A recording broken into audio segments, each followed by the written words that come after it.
L'Associació de Consumidors en Acció, la FACUA, alerta als pares d'una desena de models de cotxets que són perillosos per als nadons. Poden provocar lesions a l'esquena del nen i ofegar-lo amb les cintes de seguretat. Aquest és un dels cotxets per nens que FACUA qualifica de perillós. Al mercat espanyol encara se'n poden trobar 9 més que provoquen greus lesions als menors. Nos encontramos riesgos de atrapamiento por determinadas aberturas que pueden dejar atrapados los dedos del niño, del bebé.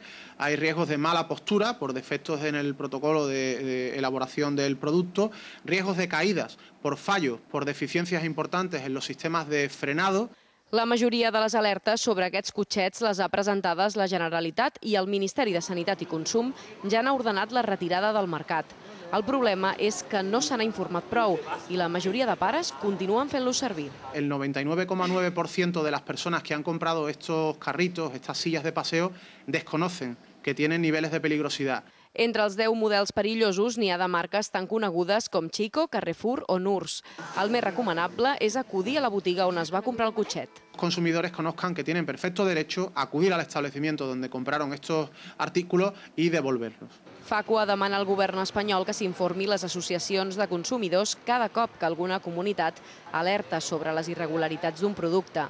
També creuen que els compradors haurien de tenir accés a aquestes notificacions.